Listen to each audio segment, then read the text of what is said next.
She left me a letter on the small table beside her hospital bed, her handwriting shaky, the paper folded with care. I didn't know it existed until months later, long after she was gone from my life in a way I never expected. I still remember the smell of antiseptic and the soft humming of machines the night I last saw her. Hospitals in winter always felt colder than the air outside, as if every hallway carried its own quiet grief. I walked in clutching a paper cup of coffee, rehearsing what I wanted to say, words I should have spoken long before things got this far. She was sitting upright in her bed, trying to look stronger than she felt. The pale morning light touched her face gently, making her smile seem almost normal. "You're late," she teased, even though she knew I'd barely slept. That was her way, lightness over truth, comfort over complaint. I pulled a chair closer, listening as she told me about the nurses, about the strange meals, about the dreams she'd been having. She talked like someone trying to make the moment last a little longer. But I didn't notice it then. I thought we had time, maybe not much, but enough to say everything that needed saying. When a nurse entered with a soft knock, she slipped something under her blanket. I didn't think much of it. Maybe it was just her phone, or a book. I had no idea she had written anything for me. No idea there was a folded letter resting inches from her hand, waiting for the right moment. We talked for hours that morning, drifting between old memories and gentle jokes. But behind her eyes, there was something else, a quiet weight she never spoke aloud. When visiting hours ended, she squeezed my hand a little too tightly. "Come tomorrow," she whispered. "I'll be here." I promised I would. I kept that promise. But she didn't. And the letter she'd left behind, the one she meant for me, didn't reach my hands until everything had already changed. The next morning felt strangely bright for December, sunlight stretching across my kitchen floor as if nothing in the world was wrong. I grabbed my keys, rushed through the usual traffic, and walked into the hospital expecting to see her exactly where I'd left her, propped up in bed, pretending she felt better than she did. But the moment I stepped onto her floor, something felt different.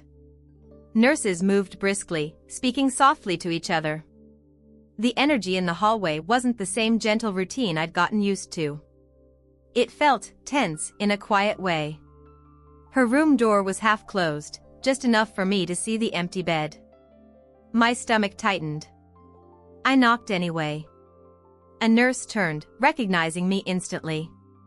Her face softened in a way that made my pulse pick up. "You're here early," she said gently, stepping toward me. "Where is she?" I asked, my voice too thin, trying to sound normal. "They didn't move her again without telling me, right?" The nurse hesitated, just long enough to confirm my fear. She explained that things had taken a turn overnight. "They tried calling me," she said, "but my phone must have been on silent." I stood there feeling like the air had been pulled out of the hallway. I kept waiting for her to say something helpful, something hopeful. Instead, she handed me a small plastic bag with her belongings, her phone, a hair tie, the book she'd been reading. There was no letter inside. Nothing written. Nothing folded. Just the silent weight of what I had missed. The nurse placed a hand on my arm. "She asked about you," she said. "Right before they moved her." I nodded, because words refused to form. I didn't know what to do with the fear rising in my chest. All I knew was that I needed to see her, wherever they had taken her, because I had promised. I had promised I'd come back. I walked down the hall toward the unit they'd transferred her to, each step heavier than the last. My heartbeat echoed louder than the hospital monitors. Every part of me felt suspended between hope and dread. And I couldn't shake the feeling that something important had shifted, like the moment you realize a door has quietly closed behind you, and you didn't hear it happening. The walk to the new unit felt longer than it should have. Hospitals have this way of stretching time, especially when you're scared. Every hallway feels twice as long, every closed door a question you don't want to answer. I kept my eyes on the floor tiles, following the pattern like it would somehow steady my breathing. When I reached the unit, a different nurse greeted me. She checked the clipboard, then offered a soft smile that didn't quite reach her eyes. "You can see her," she said. "But, just prepare yourself." It was a hard night for her. My chest tightened. I nodded, even though I wasn't prepared at all. I stepped inside the room. She wasn't sitting upright like before. She wasn't smiling or teasing me about being late. She lay still, her breathing shallow, her skin a shade paler than yesterday. The sun through the window felt too bright, almost intrusive, falling across her in quiet, uneven patches. I pulled the chair close again, the same way I had the day before, but this time it felt different, like the space around us had shifted into something fragile and unfamiliar. Her eyes fluttered open for just a moment. "You came," she whispered, barely audible. "Of course I did," I said, trying to sound steady. "I'm right here." She tried to lift her hand, and I helped her. Her fingers were cold, but she squeezed mine with what little strength she had left. There was so much I wanted to say, but the words jammed in my throat. I kept waiting for the right moment, the right breath, the right sentence. But moments don't wait for us. They move on whether we're ready or not. A doctor stepped in briefly, checking her vitals, adjusting a machine, speaking in a low voice I barely heard. When he left, the room felt quieter than before, like even the machines had softened their sounds for her. She looked at me again, her eyes clearer for a second. "Don't leave," she murmured. "I won't, I promised." She closed her eyes, breathing slowly, as if she were listening to something only she could hear. I sat there for hours, holding her hand, hoping she would open her eyes again, say something else, anything. But she didn't. And in that quiet, I didn't know that somewhere else in the hospital, on a small bedside table I hadn't noticed, a folded letter waited patiently for the moment it would finally reach me. The hours blurred into one another. I sat by her side, listening to the soft rhythm of her breathing, trying to memorize every sound, every fragile rise and fall of her chest. Nurses came and went with gentle steps, checking her, adjusting blankets, speaking in whispers. They treated her like someone they genuinely cared for, and that meant more to me than I could say. At one point, she stirred, her eyelashes trembling like she was fighting her way back to consciousness. I leaned closer. "I'm here," I whispered. "You're not alone." Her lips parted, as if she wanted to speak, but no words formed. Instead, she just squeezed my hand, once, faintly. A gesture that felt like 1,000 unspoken sentences. I wished I had said more the day before. I wished I had been braver, clearer, softer, anything other than the version of myself who always waited for a better moment. Because this moment wasn't the one I thought I'd get. A nurse gently tapped my shoulder, her expression sympathetic. "We need to run a few tests," she said quietly. "It won't take long. You can wait right outside." Reluctantly, I let go of her hand. My fingers lingered longer than they should have. She didn't react. Her breathing remained steady, but weaker somehow. When I stepped into the hallway, I felt like I'd stepped out of a warm room into the cold. I sat down in one of the plastic chairs, hands clasped together, staring at the clock as minutes dragged by. Then, too soon, far too soon, a doctor came out. His expression was calm, but serious. He called my name softly. I stood, already knowing. He explained that her condition had worsened unexpectedly. That they had done everything they could. That she slipped into a deeper state, one she wouldn't wake from. The hallway seemed to tilt. I nodded, though I barely heard him. Everything inside me went quiet, like someone had pressed mute on the world. He guided me back into the room. She lay peacefully, almost like she was resting after a long day. I sat down beside her again and reached for her hand, even though it didn't curl around mine the way it had before. I whispered goodbye. Not the dramatic kind. Not the prepared kind. Just the simple, aching truth of losing someone you thought you'd have more time with. What I didn't know, what no one thought to tell me, was that the letter she had written for me was still hidden beneath her pillow, waiting for someone to find it. The rest of the day passed in a kind of muted fog. I stayed with her longer than anyone asked me to. I didn't want to leave the room, not yet. Leaving felt too final, like stepping out would erase the last pieces of her I still had. Eventually, the nurses came in with gentle voices and even gentler movements. They spoke to me kindly, the way people do when they've seen moments like this far too often. One of them placed a hand on my arm. "Take all the time you need," she whispered. I nodded, because anything more felt impossible. When I finally stepped outside the room, I carried her small bag of belongings, light enough to make my heart sink. There wasn't much inside. A book. A pair of glasses. A half-used lotion she always carried. I kept waiting for something more. Something personal. Something meant for me. But the bag was quiet. I went home that evening feeling like the world had lost its edges. I moved around my house without purpose, putting things down in the wrong place, forgetting what I was doing mid-step. Grief has a strange way of distorting time. Hours pass while you feel stuck in a single moment. That night, I sat on the couch with her things spread out in front of me. I kept looking for a note, a message, anything that would tell me she had thought of me when things were slipping away.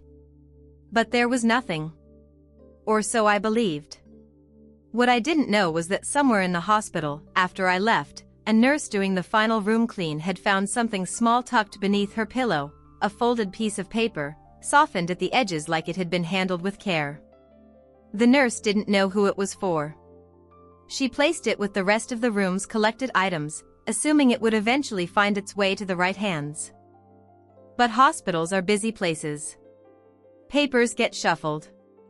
Boxes get moved. And the letter she wrote for me, one she had folded carefully the night before, one she hoped I'd read when she couldn't say the words herself, ended up in the wrong stack of belongings. It would be weeks before anyone realized it. And by then, my life had already shifted into a version I didn't recognize, one where I tried to move forward without the goodbye she had meant for me to have. The weeks after her passing felt strangely quiet. People kept telling me to take my time, but grief doesn't follow schedules. Some days I went through my routines like nothing had changed. Other days, I couldn't finish simple tasks without feeling a sudden heaviness settle in my chest. I kept her belongings in a small box on my shelf, close enough to reach for, but far enough that I wouldn't do it too often. I told myself I needed space, but truthfully, I was afraid.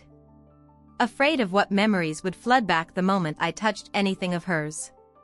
One afternoon, almost a month later, I received a call from the hospital.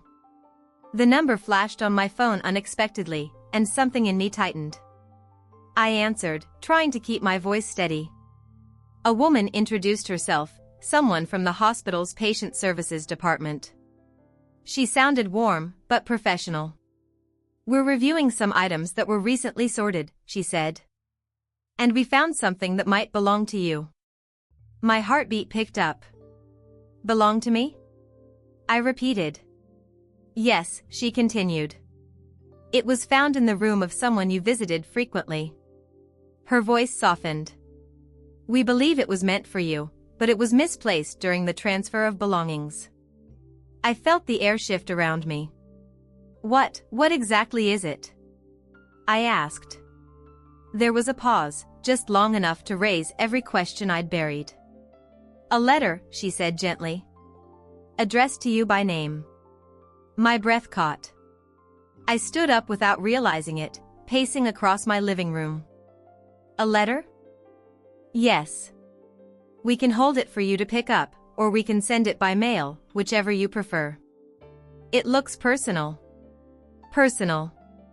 That word alone made my chest tighten. I gave them my address. My hands were trembling as I did. After the call ended, I stood there for a long moment, staring at nothing. A letter. Her letter. Something she had written in those final days, maybe that last night I wasn't there. Something meant for me, something she hadn't been able to say aloud. A mixture of confusion, dread, and hope washed over me.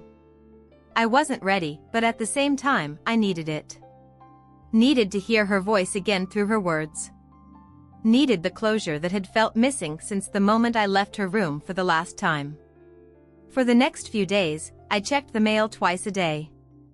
I opened the box gently, almost reverently, like the letter could arrive any moment. But waiting for her words was its own kind of ache. Little did I know that when the envelope finally arrived, it would open a door to truths I wasn't prepared to face, truths she kept until the very end. The letter arrived on a Thursday afternoon, quiet, ordinary, like any other piece of mail. I almost didn't notice it at first. It was tucked between a grocery flyer and a bill, thin enough that it could have slipped through unseen. But then I recognized it. My name. Written in her handwriting. My breath hitched. I froze in the doorway, the cold air brushing past me as if urging me to move. For a moment, I just stood there staring at the envelope, afraid to touch it, afraid of what it might hold, afraid of what it might confirm. Her handwriting was unmistakable.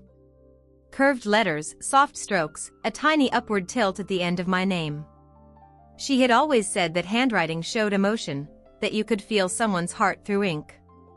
And I could feel hers now, steady, fragile, intentional. I carried the envelope inside like it was something breakable. I sat on the couch, the same spot where I had first opened her belongings weeks ago. The room felt different now, quieter. As if it understood the weight of what I was about to read. My fingers hovered over the seal. I hesitated.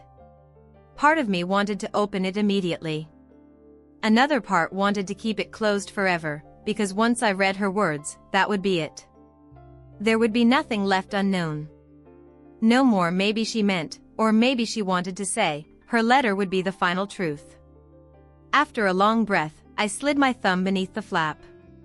The paper inside was folded neatly, just once. She always folded things precisely, like she respected the space words lived in. I unfolded it slowly, feeling the faint texture of the paper, the soft indentations of her pen. Then I saw the first line. If you're reading this, it means I didn't get to say what I needed to. My chest tightened. Her handwriting wavered a little through the rest of the page, like her hands had been tired, but every word was clear, carefully written despite the effort it must have taken. I didn't read the rest yet. I couldn't.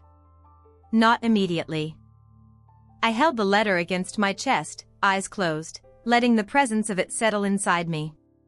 This was her voice reaching across time, crossing the silence that had haunted me since the day she slipped away. A message she had written knowing she might not get another chance. A message waiting patiently for the right moment to break me open. And when I finally gathered myself enough to look again, I knew the words ahead would change everything I thought I understood about her final days, and about us. I sat there for a long moment, staring at the second line of her letter, tracing the curve of every word like it was a map leading me somewhere I wasn't sure I wanted to go. My hands shook a little, not from fear exactly, but from the weight of knowing these were the last words she ever wrote to me. Finally, I took a deep breath and let my eyes move down the page. I tried to tell you yesterday, she wrote. But every time I looked at you, I lost my courage. I felt something tighten in my throat. You've always been the person I leaned on, even when I pretended I didn't need anyone. I didn't want my last conversation with you to be heavy, or sad. I wanted you to remember me smiling. That line alone made my chest ache. She had smiled, tired, but warm. I remembered thinking it was brave, but now I realized it was intentional. She kept writing. There was something I had been holding onto for years. A truth I should have shared sooner. I didn't want to burden you while I was sick, but I also couldn't let go without telling you. I paused, gripping the paper tighter. A truth? What truth? My heartbeat thudded in my ears as I continued. You were the person I trusted most. The one who knew me better than I knew myself. And somewhere along the way, I started carrying feelings I didn't know how to name. I inhaled sharply. She continued. It wasn't dramatic or sudden. It was quiet. A kind of love that grew in the spaces between conversations, in the moments when you showed up without me asking, when you brought warmth into rooms that felt cold. My vision blurred for a moment. I had felt something too, something unspoken, something I never dared to push into the light because timing had always been wrong, circumstances messy, life unpredictable. We danced around it, both of us pretending the closeness was just friendship, just loyalty, just care. But she had written it down. She had named it. I didn't want you to feel guilty, she added. I don't want this letter to become a weight you carry. I'm writing because I didn't want to leave without telling you the truth, that your presence in my life was the gentlest gift I ever received. I pressed the letter to my forehead, overwhelmed. Her words weren't grand declarations. They were soft, honest, quiet, exactly the way she lived, the way she cared. And knowing she had written them while I wasn't there, while she was trying to be brave, made them hit even deeper. Then came the line that stopped me cold. There's one more thing I need you to know. Something I couldn't say out loud. I stared at that sentence for a long time. Because whatever came next, I knew it would change everything. I stared at that final sentence for what felt like minutes, maybe longer. There's one more thing I need you to know. Something I couldn't say out loud. The words seemed heavier than anything she had written before, sitting on the page like a quiet door I wasn't sure I wanted to open. Finally, with a slow breath, I continued reading. I wasn't afraid of leaving, not the way people assume. What frightened me was leaving you with questions. You deserved honesty, even if it came late. My grip tightened on the paper. The truth is, I held on to hope longer than I admitted. I thought I had more time. I believed I would sit with you again, tell you everything face to face, maybe laugh about how dramatic it all sounded. My throat burned. We should have had that moment. Then came the line that made my breath catch. But the real truth, the one I never managed to say, is that I wasn't strong because of myself. I was strong because you were there. I exhaled shakily.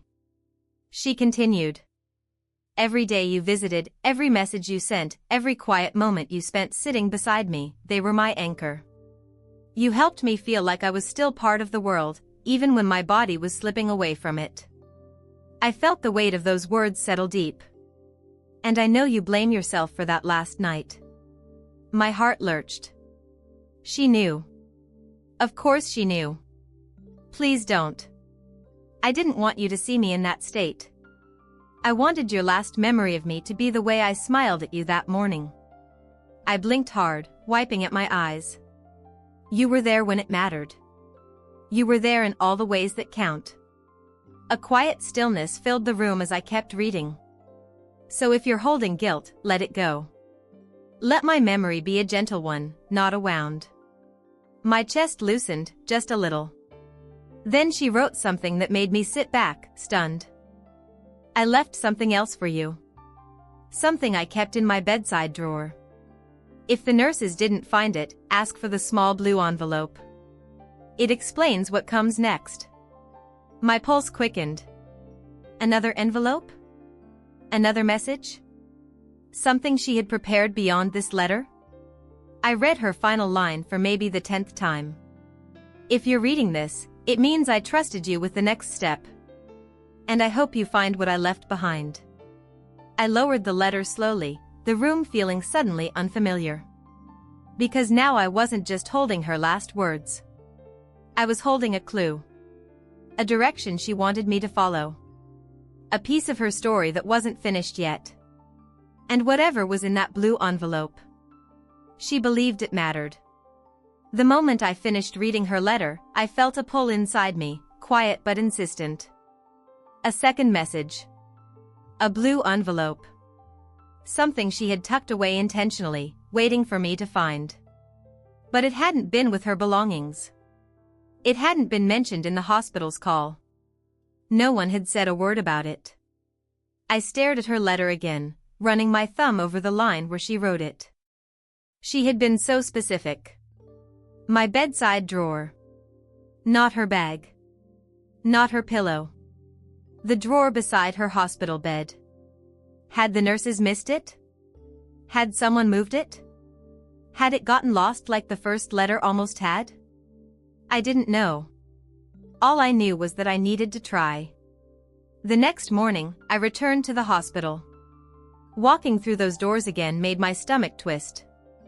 Everything looked the same, the bright floors, the scent of antiseptic, the quiet hum of machines somewhere in the distance. But the weight I carried this time was completely different. At the front desk, I explained why I was there. The woman listened carefully, eyes softening when she recognized the name. "I remember her," she said gently. "She was a sweet soul. Let me call someone from the unit." A few minutes later, a nurse approached me, an older woman with kind eyes. "I was there last night," she said. "What's going on?"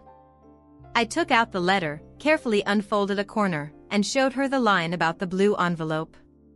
She read it quietly, brows lifting. "I don't remember seeing anything like that," she admitted. "But sometimes things get moved when rooms are cleaned." "Is there a lost and found for patient items?" I asked. She nodded. "We can check. Follow me." Walking behind her through the familiar hallway made every step heavier. We reached a small storage room where patient belongings were sorted into labeled bins and neat, efficient, easy to overlook something small. She sifted through a few stacks, lifting bags, boxes, envelopes. "Nothing." "I'm sorry," she murmured. "If it was small, it might have been placed with personal items we store separately." Before she finished speaking, another nurse poked her head in. "Are you looking for the blue envelope from room 214? She asked. My heart jumped. "Yes," I said quickly. "Do you know where it is?" She held up a hand. "I think I saw something like that when we were clearing the room. I wasn't sure what it was, so I put it in the drawer with miscellaneous items." "Let me check." She disappeared into the hallway. Those seconds felt like an hour, my pulse loud, my breath tight, my hands clasped together like I was holding myself still. Then she returned, holding a small, soft, blue envelope. My name was written on the front. My chest tightened, my vision stinging. It was real. She had written another message. Something she didn't want lost to the chaos of those last hours. The nurse placed it gently into my hands, as if she knew it wasn't just paper. It was a final piece of her story, one she wanted me to find. I held the blue envelope in my hands like it was fragile. I didn't dare open it in the hospital. Not yet. Not with the fluorescent lights and quiet footsteps around me. I needed a space where her words could land properly, somewhere I could feel her presence without interruption. I drove home slowly, the envelope resting on the passenger seat, heavy with anticipation. Every stoplight made my heart beat faster. Every passing car reminded me that this was real, that she had prepared something just for me, something I wasn't supposed to see until now. Once inside, I closed the door, locked it, and sat at the kitchen table. The room was quiet, the late afternoon sunlight falling softly across the counter. I exhaled slowly, hands trembling, and finally broke the seal. Inside was a single sheet of paper, folded with the same careful precision as her first letter. Her handwriting filled the page, but the words, they were different. More urgent. More intimate. More, her. "If you're reading this, you've already read my first letter," she wrote. "You know how much you meant to me. But there's one thing I didn't tell you, one thing I needed you to understand about me, and about us." I swallowed hard, my pulse racing. "I wanted you to know that every moment we shared mattered. Every quiet conversation, every laugh, every look that lasted too long. I held them all close. They were my light when the world felt heavy." Her words made the room feel smaller, warmer, as if she were sitting across from me. "I know life will continue without me by your side, but I hope you carry this with you. You were the person who made me feel alive even when I was fragile. You were my courage, my anchor, my truth." I pressed the letter to my chest, tears spilling freely. I don't ask for anything from you but this: live. Love. Remember me softly, but live fully. And if someday you feel lost, know that I trusted you with my final message, and it is yours to keep. Always. I read the words again, letting them settle into my soul. She had left me everything that mattered: her feelings, her trust, her final piece of herself. And now it was up to me to honor it. I finally understood. She had never truly left. Not while her words remained. Not while her love lingered quietly, like a light in the darkest hours. After reading the blue envelope, I sat in silence for what felt like hours. The house around me seemed quieter than ever, yet her presence was strong, woven into the paper, into her careful handwriting, into every word she had entrusted to me. I realized that her voice wasn't gone, it had simply shifted forms. Now it lived in the letters, in the pauses between sentences, in the quiet way I felt her beside me. I thought about that last day in her hospital room, the moments I thought I had lost forever. The final smiles, the gentle squeeze of her hand, the words that never reached my ears until now. I understood that the letters were her way of bridging the gap between absence and presence, grief and memory. I took out a notebook and began writing, not letters back to her, but reflections, thoughts, memories. Every line I wrote carried a little of her light, a little of her trust, a little of the love she had placed in my hands. It was as if her words had unlocked something inside me, a quiet strength I hadn't realized I had, and a responsibility to carry her story with care. Her final message wasn't just about what she felt. It was about how I would continue, how I would honor her life, her courage, and the truth she had entrusted to me.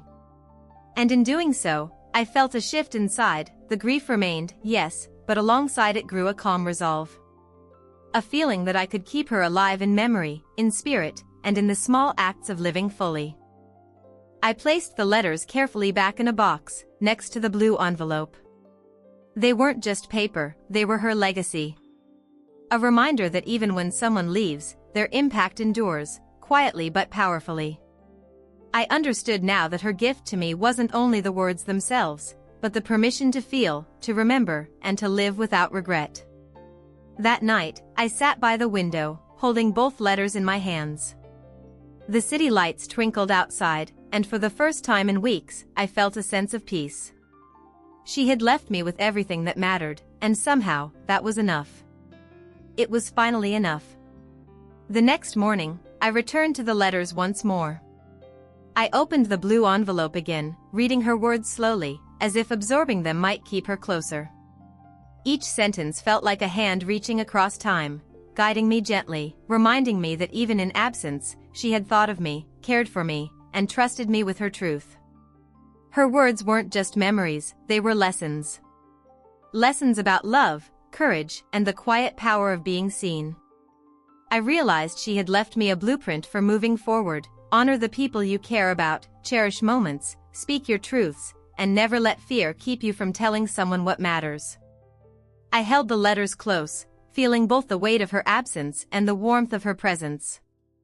I understood that grief isn't only pain, it's the depth of love left behind, echoing in memories, letters, and the quiet corners of life she had touched. For the first time since that hospital day, I felt a soft clarity. I didn't need another goodbye. I had her words. I had her trust. I had her love.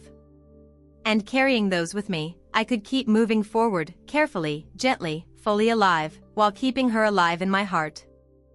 Her letters taught me something I'll never forget: that love can endure beyond absence, beyond time, and beyond our fears. Even small gestures and unspoken moments leave lasting impressions. If her story touched you, remember to cherish the people you love, and never leave words unsaid. Thank you for listening. Please like, subscribe, and hit the bell so you don't miss more stories like this.